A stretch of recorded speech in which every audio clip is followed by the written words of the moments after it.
Este audiolibro es posible gracias al apoyo del hermano Patrick Rosas. Y si tú también quieres aparecer en los créditos, deja tu diezmo al emperador con un super gracias. El emperador protege. El llamado de las sombras. Por David Annandale. Una historia de Warhammer Horror.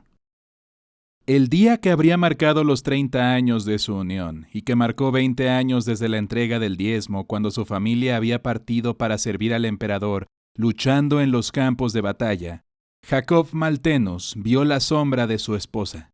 Estaba en una cámara de transcripción del complejo del Palacio Administratum, sentado en un banco con una docena de otros escribas alrededor de una larga mesa de hierro, apilada con montones de manuscritos. Las cervocalaveras se cernían sobre los escribas mientras dictaban resúmenes de informes, correspondencia, enmiendas de reglamentos y cualquier otra forma de minucias burocráticas generadas por un mundo forja moribundo en un imperio bajo asedio. Las cervocalaveras preservaron la información y luego los pergaminos fueron destruidos o archivados, dependiendo de su importancia. Los documentos en los que Malthenus estaba trabajando tenían décadas de antigüedad. Muchos de ellos detallaban transacciones olvidadas entre individuos fallecidos, pero ningún registro podría ser ignorado. Todo debe ser catalogado. Un precioso lumoglobo se erigió en el centro de la mesa sobre un tallo de hierro, proyectando poco más que un tenue brillo marrón. Velas de sebo montadas en altos candelabros iluminaban el resto de la habitación con una luz parpadeante, apenas suficiente para leer. Las velas producían una nube de humo oscuro que pululaba por todo el techo. Malthenus terminó con un informe 50 años atrasado sobre el declive de las alimañas desde que los hongos comenzaron a comerlas. Apenas prestaba atención a lo que estaba dictando. Pensaba en Velia. El dolor melancólico de su ausencia no había desaparecido por el tiempo. ¡Jacob! El susurro venía justo al lado de su oído. Asustado miró hacia arriba y vio una sombra. Velia no estaba ahí, él lo sabía. No había estado en Fumus durante 20 años, no desde que ella y sus gemelos, Balan y Ulis, se habían ido. Los chicos solo tenían 10 años. Deberían haber sido demasiado jóvenes para luchar, pero la disminución de la población de Fumus significaba que el diezmo había arrasado a los niños también. Siempre y cuando estuvieran sanos, se habrían marchado, y Malthenus había llorado esta separación todos los días de cada año. Estaba orgulloso de ellos, como lo estaba de Velia. No podía luchar por el imperio, su corazón era frágil, sus pulmones eran débiles. La artritis se enroscó e hinchó las articulaciones de sus dedos. Su deber era servir en las entrañas del Administratum y ser paciente en su sacrificio. Pero la sombra, la silueta de la mujer estaba espeluznantemente inmóvil a la luz de las velas. Era demasiado angular. No había nada que le hiciera pensar que Velia estaba ahí. Sin embargo, estaba seguro de que la sombra era de ella. Era su voz la que le susurraba al oído, aunque el sonido era frío como el viento sobre la nieve. Malthenus se retorció en su asiento, girando tan violentamente que tiró un puñado de pergaminos de la mesa. Otros escribas miraron hacia arriba en desaprobación. No había nadie detrás de él. Cuando miró atrás, la sombra se había ido. «¿Qué te preocupa, Jacob?», preguntó Arthur Tyssane. «Nada», dijo Malthenus. «Una referencia de archivo que olvidé revisar». Se puso de pie y se alejó lentamente de la mesa, dirigiéndose en la dirección que la sombra parecía haber salido. No fue ella. No puede haber estado aquí. Se movió entre los altísimos archivos de almacenamiento. Eran monolitos de más de 4 metros, con escaleras montadas en rieles que daban acceso a los cajones. Los servidores se subieron entre ellos, recuperando y reemplazando documentos. El ruido de las escaleras móviles y el golpe de los cajones fueron tragados por el espacio de la cámara. Los sonidos se redujeron como la caída lejana de los guijarros en una piscina oscura e insondable.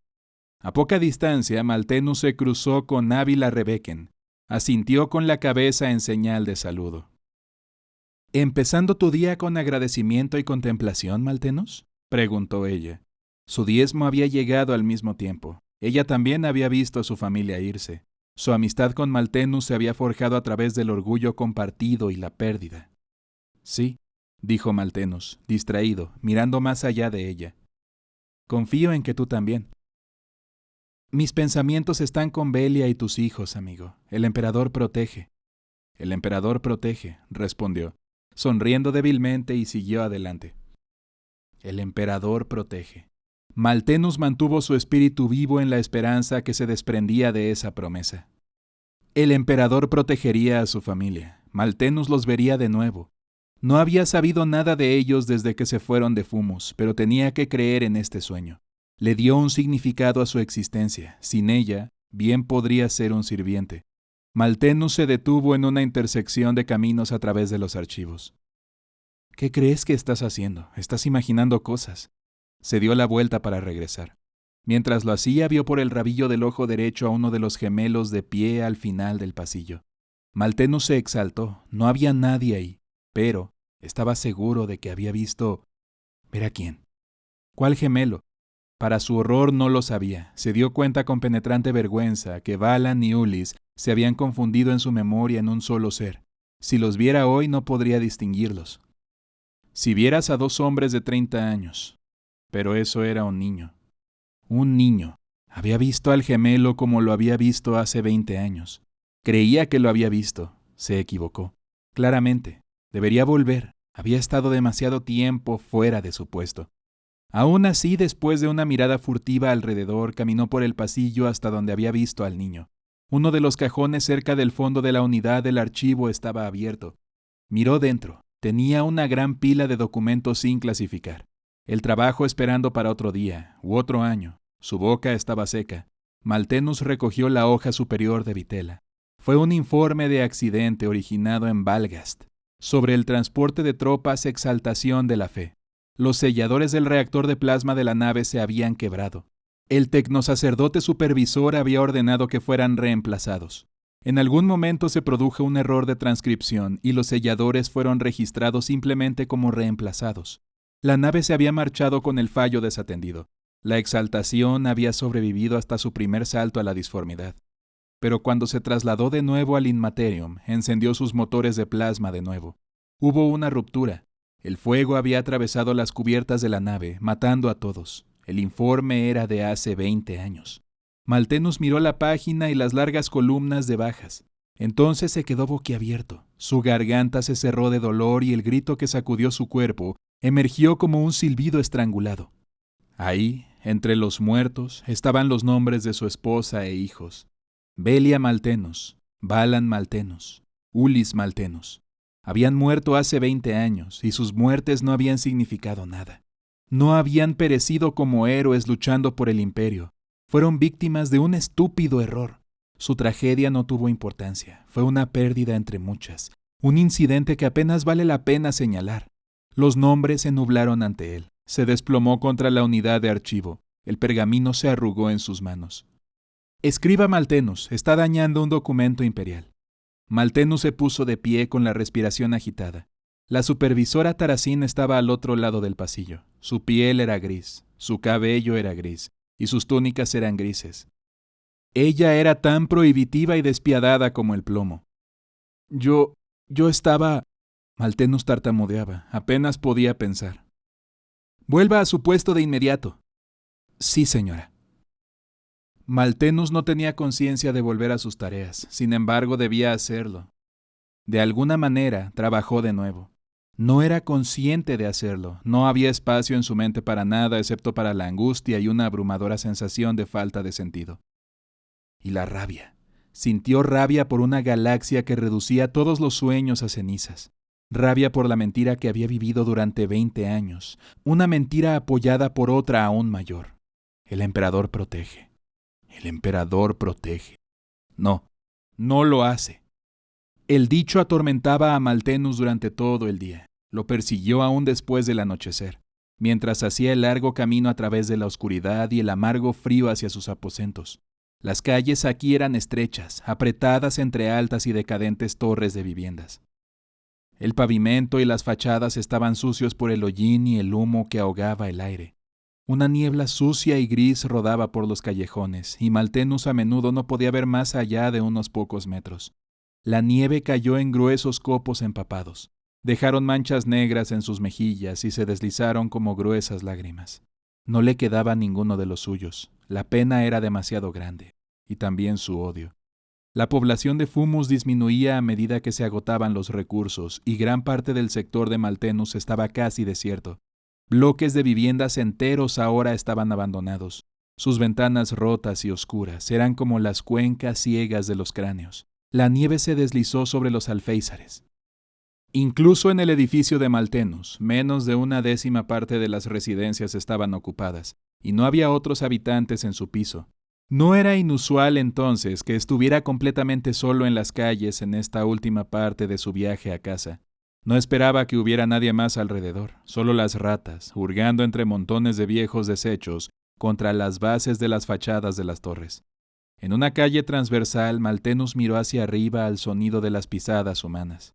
A su izquierda y derecha, medio escondido por la niebla, vio a los gemelos. Dejaron de caminar cuando lo vieron y se quedaron inmóviles, cada uno a 1 cuadra de distancia. Luego, mientras los miraba directamente, desaparecieron, sombras arrastradas por el hollín y la nieve.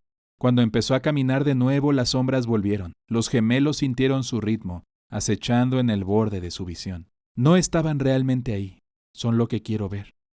Incluso esa convicción no le trajo ningún consuelo, simplemente expuso su débil memoria de sus hijos. Las 2 sombras, una a cada lado de él en las intersecciones, eran indistinguibles porque había perdido la identidad de sus hijos. Belia también estaba aquí, siempre detrás de él. Desapareció cuando se volvió a mirar, aunque la longitud de su sombra seguía cayendo sobre él como un juicio. Lo siento mucho, pero ha pasado tanto tiempo. Belia, me acuerdo de ti. ¿Me dejarás verte? Ay, para verla de nuevo, para verlos a todos. Ahora que sabía que nunca lo haría, no había nada que lo mantuviera de pie, que apoyara su soledad. Un vacío interminable de luto se abrió ante él y no pudo continuar. Cayó de rodillas. ¡Una vez más!, gritó a la noche vacía. Daría cualquier cosa por verlos a todos, una vez más. No le rezó al emperador. Se sintió demasiado traicionado como para volver sus pensamientos de esa manera. Pero la perversidad de la muerte de sus seres queridos y el extraño y fortuito descubrimiento de ese informe fue demasiado fuerte para que él creyera que no había una mano controladora en el trabajo. No hubo ninguna coincidencia, se trataba de una voluntad, un moldeador del destino. «Concédeme este deseo», le rezó a ese moldeador. Y su susurro agrietado pareció enorme, como si se abrieran surcos en el rococemento de los bloques de viviendas abandonadas. «Déjame verlos una vez más». En el instante en que formuló la oración, las sombras se desvanecieron. Un pesado silencio cayó con la nieve. Estaba completamente solo, sin siquiera imaginar su mente afligida por la compañía. Una pesada y arrastrada pisada desde cierta distancia detrás de él rompió el silencio. Maltenus miró hacia atrás, mirando fijamente en la oscuridad arremolinada de la noche. El ruido se acercó. Era algo grande, torpe. A veces sonaba como si cojeara sobre 2 pies, y a veces había un torpe y rápido patrón entre los pasos. Hubo un grito de dolor e ira de una voz que era como la de una mujer, o que alguna vez pudo haber sido la de una mujer, pero ya no lo era. Maltenus corrió. No debía ver lo que se aproximaba a través del humo y la nieve. Corrió más rápido de lo que lo había hecho desde su juventud. Al poco tiempo, su corazón martilleaba un doloroso e irregular latido, y sus maltrechos pulmones sufrían por el esfuerzo de respirar. Se había derrumbado, pero los pesados pasos y el grito se acercaban, y el terror lo mantuvo corriendo. Llegó a la oxidada y escamosa entrada de su bloque de viviendas y subió tambaleándose los 6 tramos de escaleras. Mucho antes de llegar al piso, oyó que la cosa empezaba a subir. Un golpe, un deslizamiento, y luego otro golpe de escalones resonaron en el hueco de la escalera. El grito llegó de nuevo, pero estaba cambiando. Más que un lamento ahora, un gruñido asfixiante y áspero. Se trataba de una garganta, tratando de formar palabras.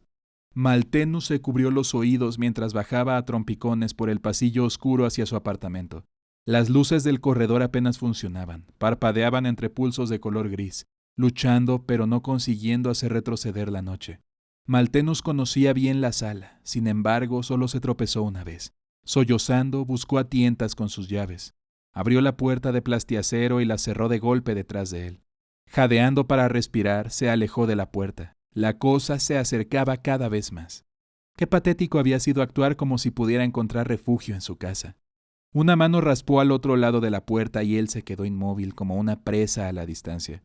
La puerta se abrió de golpe, arrancándole las bisagras. El horror entró, su deseo fue concebido. Fue su última mirada a Belia, Balan y Ulis. Su esposa y sus hijos se habían vuelto a él, fusionados en un solo ser. Belia se tambaleó hacia adelante. Sus pasos pesados con el peso de sus hijos se fusionaron con su torso. Sus piernas se revolvían para posarlas en el suelo, a veces encontrándolo y a veces no. 3 pares de brazos extendidos con las manos en garras para llegar a Maltenos. Las cabezas de los chicos se fundieron en la mandíbula inferior de Belia, y sus bocas se convirtieron en una terrible y distorsionada mandíbula. La carne del monstruo estaba quemada hasta quedar negra. Trozos crujientes del cuerpo caían a los pies de Maltenos. Las fauces se abrieron de par en par, y al final el grito se convirtió en palabras. ¡Tú hiciste esto!, gritó la familia de Maltenos. 6 ojos fijos en él, odiándolo a él y a su deseo de haberlos traído de vuelta a esta agonía. Y luego estaban sobre él, arrastrándolo hacia adentro de aquella masa monstruosa. Sus gritos se apagaron rápidamente en ese reencuentro de pesadilla.